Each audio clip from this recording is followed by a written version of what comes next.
கடந்த 10 ஆண்டுகளாக நாங்கள் வலியுறுத்தி வந்த கோரிக்கையினை ஏற்று தமிழ்நாடு அரசு இன்றைய தினம், அதாவது 27/7/2026 அன்று தமிழகத்தினுடைய மாண்புமிகு முதல்வர் விஜய் ஜோசப் அவர்கள் தமிழ்நாடு மணலாறு உரிமையாளர் சம்மேளனத்தினுடைய கோரிக்கையினை ஏற்று தமிழகத்தில் இருந்து கல்குவாரி கிரசர்களில் இருந்து உற்பத்தியாகும் அனைத்து கனிமங்களும்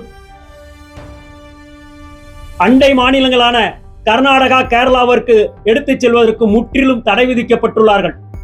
இதை நாங்கள் முழு மனதாக வரவேற்கிறோம். முதல்வருக்கு எங்களது மனப்பூர்வமான வாழ்த்துக்களை தெரிவித்துக் கொள்கிறோம். அதாவது பாத்தீங்கன்னா, இன்னைக்கு கோயம்புத்தூர் மாவட்டம், திருப்பூர் மாவட்டத்திலிருந்து பாத்தீங்கன்னா ஆயிரக்கணக்கான லாரிகளில் கேரளாவிற்கு கனிமங்கள் அளவுக்கு அதிகமாக எடுத்துச் செல்வதும், திருநெல்வேலி, கன்னியாகுமரி, தென்காசி மாவட்டங்களில் இருந்து உற்பத்தியாகின்ற கனிமங்களில் 80% கனிமங்கள், அதாவது எம்சாண்ட், பீட்சாண்ட், ஜல்லி, குண்டு கற்கள் புளியகரை சோதனை சாவடி வழியாக கேரளாவிற்கு எடுத்துச் செல்கிறார்கள். அதாவது கேரளாவினுடைய தேவை அதிகமாக இருப்பதால் இங்கு இருக்கின்ற கல்குவாரிகளில் அதிக அளவு உற்பத்தி செய்யக்கூடிய ஒரு சூழ்நிலை ஏற்பட்டுள்ளதால் இந்த சந்தர்ப்பத்தை பயன்படுத்தி அரசு அனுமதிக்கப்பட்ட ஆழத்திற்கு மேல் அதிக சக்தி வாய்ந்த வெடிகளை வெடித்து அதிக அளவில் கனிமங்களை உற்பத்தி செய்து கேரளாவுக்கு அனுப்பி வருகிறார்கள். மேலும் இங்க பாத்தீங்கன்னா கிருஷ்ணகிரி, தருமபுரி இருந்து ஆயிரக்கணக்கான லாரிகளில் கர்நாடகாவிற்கு கனிமங்கள் எடுத்துச் செல்கிறார்கள்.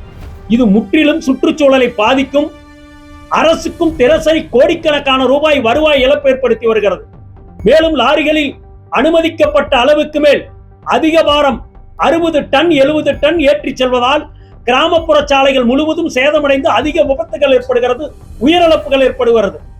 எனவே அரசுக்கு ஏற்படுகின்ற வருவாய் இழப்பை தவிர்க்கின்ற வகையிலும் சுற்றுச்சூழலை பாதுகாக்கின்ற வகையிலும் தமிழகத்தினுடைய பிற்காலங்களில் இதே நிலை நீடித்தால் தமிழகத்தில் நடைபெறும் அரசு மற்றும் தனியார் கட்டுமான பணிகளுக்கு தேவையான எம்சாண்ட், ஜல்லி, பீசாண்ட் கிடைப்பது அரிதாகிவிடும்.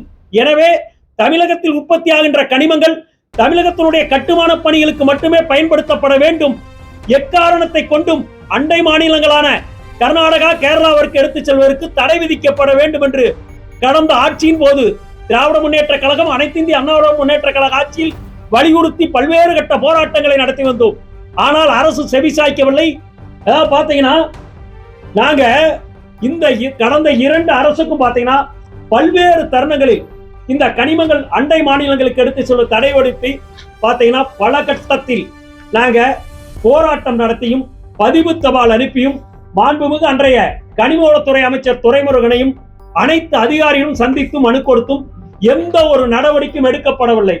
இறுதியாக கடந்த ஜூன் மாதம் 8ஆம் தேதி என்று புதிதாக பொறுப்பேற்றுள்ள அரசு, முதல்வர் விஜய் ஜோசப் தலைமையிலான அரசும் முதல்வருக்கும் இந்த கனிம வளங்கள் அண்டை மாநிலங்களுக்கு எடுத்து செல்ல தடை செய்யப்பட வேண்டும் என்று வலியுறுத்தி கேட்டு மனு அனுப்பி இருந்தோம்.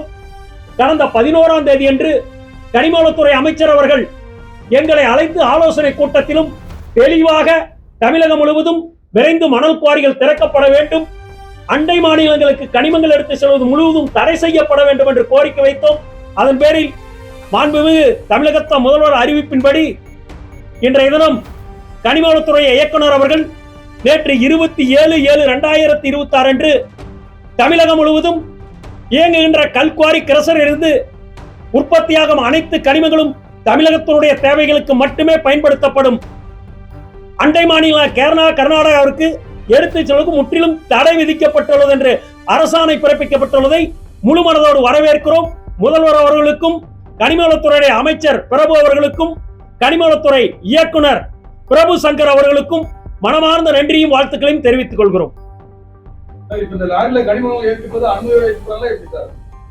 கனிம வளங்கள்ல பாத்தீங்கன்னா இங்கிருந்து கேரளா, கர்நாடகா பாத்தீங்கன்னா தினசரி 1000 லாரி போச்சுன்னா ஒரு 200 லாரிக்கு பர்மிட் போடுவாங்க. அது என்னன்னா ஏற்றப்பட்ட அளவுக்கு போட மாட்டாங்க. 50 டன் எத்தனை 25 டன்னுக்கு 800 லாரிக்கு பர்மிட்டே போட மாட்டாங்க, ஃபேக் பர்மிட். இதனாலதான் கோடிக்கணக்கான ரூபாய் வருவாய் இழப்பு ஏற்படுதுன்னு நாங்க பலமுறை சொல்லியிருக்கோம். மேலும் அதாவது இப்ப அரசு 3 மாத காலத்திற்கு மட்டுமே பிற மாநிலங்களுக்கு கனிமங்கள் எடுத்துச் செல்ல தடை விதித்து அறிவித்துள்ளார்கள், வரவேற்கிறோம். ஆனால் இது போதாது, நிரந்தரமாக அண்டை மாநிலங்களுக்கு கனிமங்கள் எடுத்துச் செல்வதற்கு தடை விதிக்க வேண்டும் என்று இதன் மூலம் மாண்புமிகு முதல்வர் அவர்களையும் கனிமவளத்துறை அமைச்சர் அவர்களையும் இயக்குநர் அவர்களையும் வலியுறுத்தி கேட்டுக் கொள்கிறோம். கண்டிப்பாக விலை குறையும். காரணம் என்னன்னா, கேரளா கர்நாடகா போறனால உற்பத்தி அளவுக்கு அதிகமாக உற்பத்தி செய்து அதிக அளவில் வெட்டி எடுத்தார்கள். இப்ப தமிழ்நாட்டினுடைய தேவைக்கு மட்டும் அப்படின்றப்ப விலை குறையும், சுற்றுச்சூழல் முழுவதும் பாதுகாக்கப்படும். வருவாய் எப்படி வருவாய்? இப்ப அங்க போறத நாங்க பலமுறை சொல்லிட்டுமே, கனிமங்கள் எடுத்து செல்ற லாரிகள் 1000 லாரி போச்சுன்னா 800 லாரிக்கு பர்மிட்டே எல்லாம் பேக் பர்மிட் போட்டு தானே போச்சு கடந்த ஆட்சின்னு சொல்றோம். வருவாயே வள்ளியே. இப்ப முறைப்படுத்தி தமிழகத்தினுடைய கட்டுமான பணிகளுக்கு மட்டுமே பயன்படுத்துகின்ற பொழுது, முறையாக நடைபெறுகின்ற பொழுது அனைத்து வருமானமும் அரசு கஜானாவுக்கு செல்லும். இந்த 3 மாசத்துக்கு மட்டும்தான் தடை நீடித்து விதித்திருக்காங்க. அது போதாது, தொடர்ந்து நிரந்தரமாக அண்டை மாநிலங்களுக்கு கனிமங்கள் எடுத்து தடை விதிக்க வேண்டும் என்பது எங்களுடைய கோரிக்கை.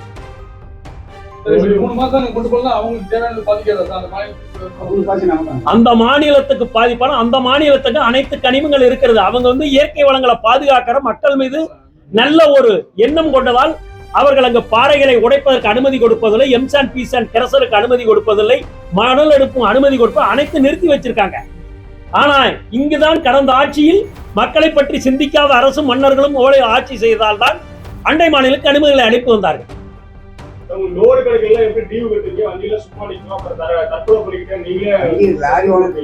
இப்பதான் எங்களுக்கு லோடு அதிகமா கிடைக்கும். கேரளாவில் அதிக விலை கொடுத்தது, அங்க கனிமங்கள் உற்பத்தி செய்ய தடை வச்சிருக்க அந்த மாநிலம். அப்ப இங்கிருந்து அந்த மாநிலத்துக்கு தேவையான எம்சாண்ட் பீசாண்ட் போச்சு. அப்ப கேரளா அங்க போற லாரியில கேரளா லாரி தான் 80% லாரி அங்க போச்சு. வேலை வாய்ப்பு அவனுக்கு தான் கிடைச்சு, எங்க லாரிக்கு அவன் லோடே கொடுக்கறது இல்லையே. இப்ப முழுவதும் தமிழகத்தில் இந்த கனிமத்தை பயன்படுத்துறப்ப எங்களோட தமிழகத்தை சேர்ந்த லாரி உரிமையாளருடைய லாரிகள் பயன்படுத்தப்படும், வேலை வாய்ப்பு கிடைக்கும்.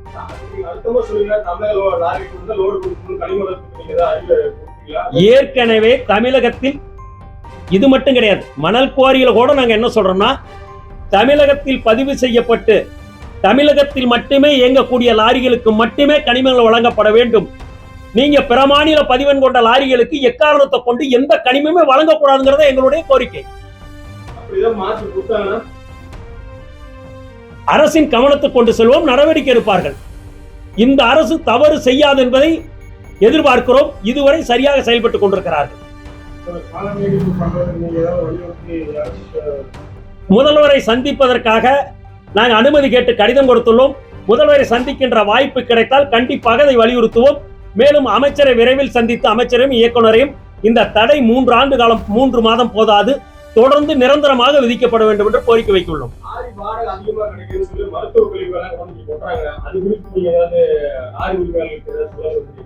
நாங்க ஏற்கனவே ரெப்ரசன்டேஷன் கொடுத்திருக்கோம்.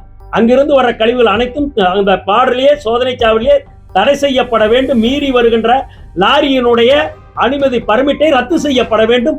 லாரி உரிமையா ஓட்டுநர் கைது செய்து சிறையில் அடைக்கப்பட வேண்டும் சொல்லியிருக்கோம். கேரளாவில் கனிமங்களை கொண்டு கொட்டுவதற்கு என்ன சாக்கடையா? நம்ம ஊரு குப்பை தொட்டியா? அவர்கள் அனுமதிப்பார்களா நம்மளுடைய இதை கொண்டு? இப்ப நம்ம கிட்ட இருந்தே எம்சாண்ட் ஜல்லி வாங்கிக்கிறான், அங்க இருக்கின்ற கழிவுகளை கொண்டாந்து கொட்டுறான். இதெல்லாம் கடந்த ஆட்சியில் நடைபெற்றது. இப்ப எதிர்பார்க்க முடியாது, நேர்மையான ஒரு ஆட்சி நடைபெறுகிறது. மணல் குவாரியெல்லாம்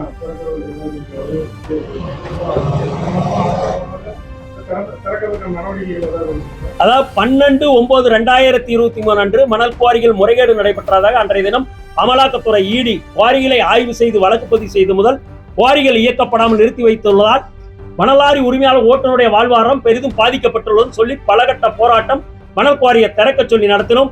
கடந்த ஆட்சியில் செவிசாய்க்கவில்லை. மாண்புமிகு முதல்வர் கனிமவளத்துறை அமைச்சரை நேரில் சந்தித்து நாங்கள் முதல்வரை சந்திக்க முடியவில்லை, நேரங்கெட்டுள்ளோம். கடந்த 11ஆம் தேதி அன்று அமைச்சர் முன்னிலையில் நடைபெற்ற பேச்சுவார்த்தையில் கனிமவளத்துறை அமைச்சரிடமும் இயக்குநரிடம் தெளிவாக கூறியுள்ளோம். விரைந்து மணல் குவாரி துவங்கப்பட வேண்டும் என்று முடிந்தவரை ஆகஸ்ட் மாதம் இறுதிக்குள் ஒரு 6 குவாரிகள் துவங்க உள்ளதாக தெரிவித்துள்ளார்கள் என்பதை தெரிவித்துக் கொள்கிறோம்.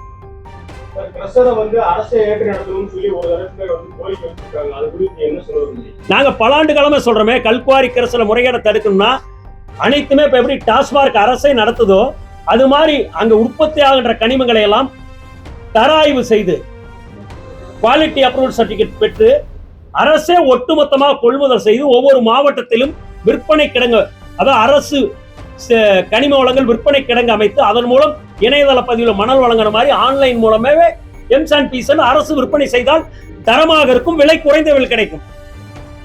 இது பல கோரிக்கை வச்சுக்கிட்டு இருக்கோம்.